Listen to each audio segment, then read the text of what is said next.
Bismillahirrahmanirrahim. Assalamualaikum warahmatullahi wabarakatuh. Innal hamdalillah nahmadu wa nasta'inuhu wa nastaghfiruh wa na'udzu billahi min syururi anfusina wa min sayyiati a'malina. May yahdihillahu fala mudilla lahu wa may yudlil fala hadiya lahu. Allahumma shalli wa sallim ala hadzal nabiyil karim sayyidina maula wa ala alihi wa ashabihi ajma'in. Qala rabbi israh li sadri wa yassir li amri wa hlul 'uqdatam min lisani yafqahu qawli. Subhanaka la ilma lana illa ma 'allamtana innaka antal alimul hakim. Wa la haula wa la quwwata illa billahil 'azim. Amma ba'd. Alhamdulillah sahabat-sahabat muslimin muslimat yang dirahmati Allah sekalian. Bersua lagi kita pada hari ini. Mudah-mudahan Allah berkati kita dan bagi kita, memudahkan kita untuk tadabbur sama-sama ayat daripada surah Al-An'am, surah ke-6 juzuk ke-7 dalam program video Tazkirah Ridwan bagi kelas pengajian takmir Masjid dan Surau Negeri Perak Darul Ridwan tahun 2022 musim COVID-19. Mudah-mudahan Allah memudahkan kita untuk kita terus berada di atas muka bumi ini dan terus menjadi khalifah dan juga hamba Allah Subhanahu wa taala. Hari ini sahabat-sahabat kita bersiaran daripada Terengganu sahabat-sahabat. Ada balik kampung hari ini sahabat-sahabat. Jadi mudah-mudahan apa yang penting, jangan kita lari daripada Al-Quran. Di mana pun kita berada, Quran bersama kita sahabat-sahabat. Jadi hari ini kita sambung lagi. Semalam tak dapat kita nak bertazkirah, bertadabbur semalam. Jadi hari ini kita sambung balik daripada surah yang sama, surah Al-An'am, ayat yang ke 62 hinggalah 64. Hari ini dapat 31 Januari bersamaan dengan 28 Jamadil Akhir, hari Isnin. A'udzu billahi minasy syaithanir rajim. Thumma ruddu ila Allahi maulahumul haqq. Ala lahul hukmu wa huwa asra'ul hasibin. Kemudian mereka dikembalikan kepada Allah, pemimpin mereka yang sebenarnya. Sesungguhnya hukum, yakni ketetapan itu kepunyaannya, dan dialah yang paling cepat mengira. Qul man yunajjikum min zulumatil barri wal bahr tad'unahu tadarruan wa khufyatan la in anjana min hadhihi lanakunanna minasy syakirin.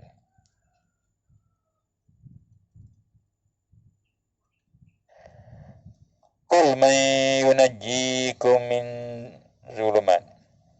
Qul, katakanlah, man yunjikum, siapakah yang menyelamatkan kamu min zulumatil barri wal bahri, yang menyelamatkan kamu daripada kegelapan, kesengsaraan darat dan laut, sedang kamu memohon kepadanya. Tad'unahu tadarruan wa khufyah, kamu mohon kepada Allah dengan berterang-terangan, wa khufyah, dan juga bersunyi-sunyi. La in anjana min hadhihi, demi jika dia melepaskan kamu dari kesengsaraan ini, lanakunanna minasyakirin, nescaya kami akan menjadi orang-orang yang berterima kasih. Qulillahu yunjikum minha wa min kulli karbin thumma antum tusyrikun. Katakanlah, Allah itulah yang menyelamatkan kamu dari kesengsaraan tersebut. Allah lah yang menyelamatkan kamu daripada kesengsaraan tersebut. Dan dari tiap-tiap kedudukan, dan daripada tiap-tiap kedukaan, tetapi kemudian kamu menyekutukannya juga. Demikianlah daripada ayat yang kita baca tadi, ayat 62 hingga 64 dapat kita baca. Mudah-mudahan Allah berkati kita, insya-Allah. Sahabat-sahabat, ayat ini ayat 62. Thumma ruddu ilallahi maulahumul haqq. Sebut sini. Thumma ruddu ilallahi maulahumul haqq. Kemudian mereka dikembalikan kepada Allah. Maulahumul haqq. Pemimpin mereka yang sebenarnya. Ala lahul hukmu wa huwa asra'ul hasibin. Sadaqallahul azim. Sesungguhnya hukum ataupun ketetapan itu kepunyaan Allah Subhanahu wa taala. Dan dialah yang paling cepat mengira. Maksud dia semua makhluk yang telah dimatikan. Kita semua akan dimatikan, semua makhluk akan dimatikan. Kemudian akan dikembalikan kepada Allah Subhanahu wa taala ikut amalan masing-masing. Berjumpa Allah, dihimpunkan di padang mahsyar untuk dihitung, dikira, dicongak, di semua sekali dengan cepat bagi Allah. Inilah yang kita kena ingat. Kita akan berhadapan dengan Allah untuk menerima amalan masing-masing. Bayangkanlah kalau kita beramal tidak betul, beramal jahat, beramal tidak jujur, khianat, riak sebagainya, kita bimbang. Apalagi kalau tak beramal pula. Dunia memang tempat beramal, sahabat-sahabat. Dunia darul amal. Kita beramal, kita makan, kita berjalan, kita tidur, kita berumah tangga, kita macam-macam. Bayangkanlah kalau kita buat itu bukan kerana Allah, tidak dan syiar Allah. Bayangkan apa berlaku pada kita, sahabat-sahabat. Inilah Allah terangkan semua kita akan dikembalikan pada Allah Subhanahu wa taala untuk terima janji Allah. Kita akan berjumpa janji Allah, sahabat-sahabat. Dan terang itu marilah kita terus menjadi orang-orang yang benar-benar beriman, bertakwa kepada Allah Subhanahu wa taala. Jadi khalifah Allah mengurus dunia ini, urus alamnya, urus amanah yang Allah bagi ini dengan Al-Quran. Jangan kita abaikan Al-Quran. Jangan duk baca saja. Al-Quran menjadi petunjuk hidayah. Jangan ragu-ragu. Inilah Allah sebut semua kita ini akan dikembalikan kepada Allah Subhanahu wa taala. Sama ada kita sedia ataupun tidak, tetap akan dikembalikan kepada Allah Subhanahu wa taala. Dihitung semua amalan kita. Kerana mereka atau kerana kita ni kepunyaan Allah. Kita ni kepunyaan Dia. Kita akan dibicarakan oleh Allah dengan seadil-adilnya. Allah Maha Adil, Allah Maha Kuasa, Allah Maha Tahu. Kemudian diberi balasan yang ikut kadar baik buruknya amalan kita. Daripada kita balik sampai kita mati. Banyak mana kita minum air, banyak mana kita makan nasi, banyak mana kita makan ikan, banyak mana kita makan rezeki Allah. Pula banyak mana amalan kita, kerja buat kita yang bermakna, yang bernilai, yang disebut sebagai ibadah. Wa ma khalaqtul jinna wal insa illa liya'budun, Allah sebut tu. Tidak aku ciptakan jin dan manusia mereka untuk menjadi hamba aku. Apakah amalan kita, amalan hamba atau amalan toki, amalan bos? Inilah yang kita kena renung sama-sama sebelum kita dimatikan Allah. Dunia ni tempat kita renung diri, hisap diri, hitung diri. Hari ni pun dah ada SOP baru. Nak masuk ke surau masjid, nak sembahyang, tulis nama. Dah hitung diri lah tu, tulis nama. Ada tak nama senarai tu? Cek jaka suhu. Suhu kita okey tak okey. Kalau tak okey, balik saja. Ni, maknanya ada benda tak kena dengan kita ni. Ini semua SOP yang Allah datangkan dalam bentuk kiasan-kiasan untuk kita sedar diri. Kita ni semakin hampir, semakin dekat dengan kematian. Marilah kita sentiasa waspada, jangan sampai lupa diri, lupa nasib kita, lupa keluarga kita, lupa segala sampai kita duk rasa seronok manjang, seronok. Balik kampung seronok, pergi makan-makan seronok. Tapi biarlah di sana ada ubudiyah. Ada makna kita beribadat kepada Allah. Berkeluarga pun ibadat, berkeluarga pun ibadat, berekonomi pun ibadat, berpolitik pun ibadat. Yang sampai kita seronok, tak apa fikir kita tak dosa pahala. Yang tinggal kita dah baik dah, aku cukup baik dah, aku hebat dah, aku orang yang benar. Jangan. Kita nak nilai di kita, biarlah nilai dengan Al-Quran, nilai dengan hadis Nabi, dengan ilmu, jangan nilai dengan cara bodoh kita, sahabat-sahabat. Kita memang bodoh, kita jahil, kita lalai, kita leka. Kita lemah, sahabat-sahabat. Jadi marilah kita terus bergantung kepada Allah. Kalau kita kaya, duit banyak, kereta banyak, rumah besar, kita tetap lemah. Itu semua itu milik Allah, sahabat-sahabat. Gunakanlah itu semua untuk kita takarrub kepada Allah Subhanahu wa taala. Itulah maksudnya, semua kita akan diberi balasan ikut kadar baik buruk amalan kita. Jadi baik buruk tu bukan ikut akal kita, bukan ikut otak kita, ikut nilaian daripada Allah. KPI itu daripada Allah, daripada Rasul. Ni, Allah sendirilah yang menjadi penguasa, hakim, pentadbir, pengurus dunia dan akhirat. Dan dialah sahaja yang berhak menjatuhkan apa-apa hukuman serta cepat pula mengiranya. Tidak macam kita hari ni, ada kes mahkamah 2 tahun tak selesai, kes faraid 5 tahun tak selesai ni. Kita slow, memang slow, tapi Allah sangat cepat kiranya. Itulah adilnya Allah. Kenapa kita tak buat macam tu? Kita duduk bermain-main, melambat-lambatkan kerja, melambat-lambatkan urusan. Kan? Apa-apa amalan segerakan, tunaikan, sembahyang dengan segera. Tapi jangan gopoh. Amanah orang segerakan, tunaikan. Apa saja amanah kerja buat kita buat tu, tunaikan terbaik dan segera. Jangan kita lambat-lambatkan. Allah dah menyebut dalam Quran, wal as, demi masa. Urus masa dengan baik, insya-Allah kita jadi orang yang beruntung, sahabat-sahabat. Jadi Allah akan kira dengan cepat semua amalan kita dan tempoh yang sangat singkat, sesingkat-singkatnya. Itulah Allah, tidak ada bandingan. Maka marilah kita terus bersujud, bersyukur dan bertabah, berharapkan hanya Allah sahaja semata-mata. Dan ayat seterusnya Allah sebut lagi, Qul man yunajjikum min zulumatil barri wal bahr. Katakanlah, siapakah yang menyelamatkan kamu dari kesengsaraan di darat dan di laut? Tad'unahu tadarruan wa khufyatan. Sedang kamu mohon kepada Allah dengan berterang-terangan dan bersunyi-sunyian. La in anjana min hadhihi, demi jika dia melepaskan kamu dari kesengsaraan ini, lanakunanna minasyakirin. Niscaya kami akan menjadi orang-orang yang berterima kasih.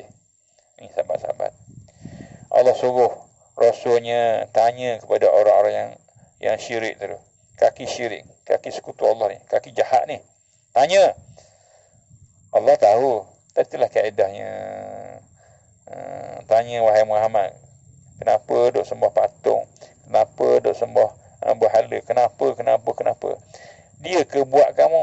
Dia ke cipta makanan kamu? Dia ke buat nasi, buat roti pada kamu? Kamu sembah dia tu buat apa?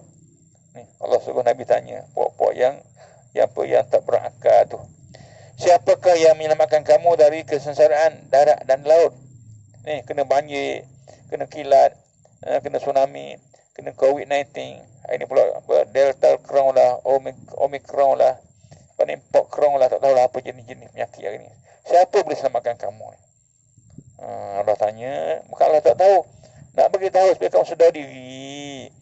Maksudnya pada bila-bila masa saja kamu akan bertemu dengan kesengsaraan, kesusahan, musibah, di laut ke, di darat ke, masa kamu belayar ke, kamu menetap ke, kamu bermukim ke ni, masa mengembara ke. Hari ni orang balik kampung, orang balik daripada pekerja ni, balik nak bercuti, menempuh di daratan ke, di lautan ke, di udara ke, dalam kegelapan malamnya, malam yang gelap. Ada orang tolak malam, gelap malam, gelapnya awan, betulnya angin ribut yang kencang, dan semuanya ombak badai menghempas laut, atas langit naik kapal terbang. Macam-macam berlaku yang menimbulkan rasa ketakutan pada diri kamu. Tak takut ke? Takut kapal terbang jatuh, boleh jatuh, habislah pangkatnya, habislah hartanya, Apabila nama orang tak sebut dah mati dah. Ni. Inilah takut hilang kuasa yang ada kuasa. Takut hilang harta yang ada harta. Takut hilang segala yang ada. Itu semua milik Allah. Kenapa takut? Jadi kalau kita buat dengan betul, tunaikan amanah Allah dengan betul, insya-Allah kita akan menjadi orang yang tenang, sabar-sabar. Jadi beramalah semata-mata kerana Allah tadi. Segala-gala milik Allah, kita pun milik Allah. Pada masa yang mencemaskan itu, tak ada siapa yang kamu ingat, hanyalah Allah je. Ada di laut, tengah badai, tengah memancing sana. Di hutan belantara, tengah gelap gelemak tu. Kita berada melintas singa ke, singa tak ada Malaysia ni, gajah ke, harimau ke, apa rasa ni. Masa itulah teringat hanyalah kepada bantuan Allah yang Maha Kuasa. Masa itulah dengan ratap dan tangis kita mohon kepada Allah supaya kita ni selamat daripada suasana yang sangat mengerikan, membimbangkan. Air yang laju, air yang deras, banjir segera, banjir kilat hari ni. Kepala air, ombak besar, ribut taufan, ada rumah hanyut kena banjir, ada rumah terbang kena rotopan. Ada orang mati kena COVID, macam-macam. Ini semua membimbangkan, menakutkan, mengerikan. Yang hanya kita perlu pertolongan Allah Subhanahu Wa Taala, sabar-sabar. Tak ada lain. Minta dengan terang-terangan, minta dengan sunyi-sunyian. Bersunyian pun ada, berterangan pun ada, melaum, berteriak memanggil, minta tolong. Ataupun sekurang-kurangnya yang bermohon juga berdoa secara bersunyi-sunyian. Tujuan supaya jangan kita ni dibinasakan. Nak selamat, walaupun kita sedar diri kita ni siapalah di sisi Allah, kita bukan orang baik, bukan orang yang taat, tapi bila tibanya suasana yang menakutkan, mengerikan, mencemaskan, kita tak segan-segan menyeru, ya Allah, ya Rahman, ya Rahim, selamatkanlah, tolonglah, bantulah ni. Kita sebelum tu tak pernah sebut nama Allah, sombong. Tapi bila ditimpa sedikit susah, kita mula ingat kepada Allah. Itulah sahabat-sahabat Allah ingatkan tadi, kita begitulah manusia, lupa selalu. Dalam permohonan kita berjanji pula, demi jika Tuhan selamatkan aku dari sengsara ini, insya-Allah nescaya kami akan menjadi patuh, tunai janji ni, ikut, taat, setia, tak nak buat kacau dah, tak nak khianat dah, tak nak jahat dah, tak nak rasuah dah, nak baik sama-sama dah. Ni janji kita. Tapi adakah kita tepati janji itu? Adakah kamu tepati janji itu? Adakah mereka tepati janji itu? Tepati ke janji? Atau dicapati? Jawabnya tidak. Janji tetap dicapatikan, tak diikut pun. Ini telah dinyatakan oleh Allah dalam ayat seterusnya. Qulillahu yunjikum. Qul la yunajjikum minha wa min kulli karbin thumma antum tusyrikun. Qulillah, katakanlah Allah itulah yang menyelamatkan kamu dari kesengsaraan tersebut dan tiap-tiap kedukaan, dan dari tiap-tiap kedukaan Allah selamatkan semua, hilangkan semua, tapi kemudian kamu tusyrikun, jadi sekutu pula, tetap bersekutu, tetap syirik kepada Allah. Ni Allah katakanlah wahai Muhammad kepada orang-orang yang berjanji tu, yang berikrar tu, yang bersumpah tu, jika diselamatkan dari kesengsaraan mereka, hendak berterima kasih itu atau tidak? Jika diselamatkan dari kesengsaraan mereka, hendak berterima kasih ataupun tidak? Bahawa Allah itulah dari masa ke semasa yang akan menyelamatkan kita atau kamu daripada sengsara, dan juga melepaskan kita daripada perasaan yang mendukacitakan di hati kita, menakutkan, membimbangkan, sahabat-sahabat. Tetapi mereka ini telah mungkir janji. Itulah Allah sebut, mungkir janji, khianatnya manusia, khianatnya kita ni. Kerana tetap juga syirik kepada Allah, disebabkan duk kasih lagi pada berhala, kasih lagi nafsu, kasih lagi harta, sampai sanggup rela tinggalkan Allah yang bantu tadi. Allah bagi rezeki, ditinggalkan, dia sanggup sembah berhala, ambil patung jadi sembahan, ikut nafsu, ikut arah, ikut ideologi. Seronok dengan ideologi, dengan akal semata-mata, seronok dengan liberalnya, dengan pelurunya, dengan sekularnya. Ni manusia-manusia yang ada masalah kita hari ni, hati-hati. Yang sampai kita terus sombong kepada Allah. Tadi masa susah minta tolong dengan Allah, dah senang lupa Allah. Jangan, sahabat-sahabat. Kita akan senang selama-lamanya kalau kita bersama-sama dengan Islam, ikut perintah Allah. Beryakinlah, jangan bersama-sama dengan patung, bersama-sama dengan berhala, bersama-sama dengan hawa nafsu kita yang sentiasa mengajak kita untuk durhaka kepada Allah. Masih sembah patung dan berhala yang tidak mendatangkan apa faedah. Tak ada faedah pun, menghabiskan segala-galanya, merosakkan kita sendiri. Itulah yang dapat disebut pada hari ini, sahabat-sahabat. Yang penting kita jadi orang yang beriman, bertakwa dan sentiasa ingat hidup kita sementara, gunakanlah sepenuhnya untuk jadi orang yang berbakti, orang-orang yang abrar. Semua kita akan mati. Kullu nafsin za'iqatul maut. Kita semua akan mati dan kita juga semua akan dikumpulkan kepada Allah Subhanahu wa taala. Wallahu alam. Aqulu qouli hadza wa astaghfirullahal azim li wa lakum. Wassalamu alaikum warahmatullahi wabarakatuh.